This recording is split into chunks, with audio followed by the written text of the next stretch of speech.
আসসালামু আলাইকুম। আজকে যে রেসিপিটি দেখাবো সেটার সাথে আমার ছোটোবেলার অনেক স্মৃতি জড়িয়ে আছে। হয়তো 90% মানুষ জানেই না এটা দিয়ে রেসিপি করা যায়। আমাদের অনেক তাল গাছ, সব তাল তো আর খাওয়া যায় না, এজন্য মাটিতে কিছু তাল রেখে দেওয়া হতো।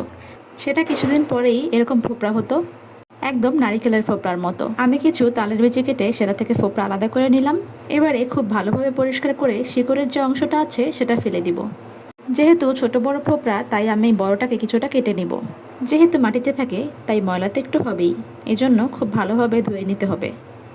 এবারে চুলায় আমি নিয়েছি 1 লিটার মতো দুধ, সাথে 2টা এলাচ দিয়ে এটাকে ভালো করে ফুটিয়ে নিব। দুধটা কিন্তু আমি আগে একবার জাল দিয়েছি, এজন্য খুব সুন্দর করে সর পড়েছে। দুধ ফুটতে শুরু করলে সেই ফোপড়াগুলো এবার দিয়ে দিব। আমি কিন্তু আগেই নিজের স্বাদ মতো চিনি দিয়ে দিয়েছি। এবার একটু সময় নিয়ে এগুলোকে খুব ভালো করে জাল করে নিতে হবে। মাঝে মাঝে ঢাকনা দিয়েও এটা জাল করে নিতে পারেন। ছোটোবেলায় দেখতাম মা চাচিরা এটাকে 2-3 দিন ধরে জাল দিত, এতে নাকি স্বাদ অনেক বাড়ে। কিন্তু বাবা, আমার এত ধৈর্য নাই, আমার তো লোভ লেগে যায়। আমি কিন্তু এই ফাঁকে 1 মুঠো কোরানো নারিকেল দিয়ে দিয়েছি। এখানে নারিকেলের স্লাইস দিলে কিন্তু দেখতে আরও সুন্দর লাগে, খেতেও আরও মজা লাগে, কিন্তু আমার কাছে ওটা নেই। আরও দিয়েছি কিছু পেস্তা আর কাঠবাদাম কুচো। দুধটা কিন্তু অনেকটা ঘন হয়ে গিয়েছে আর ফোপড়াটাও রসে একদম টইটুম্বুর হয়ে গেছে।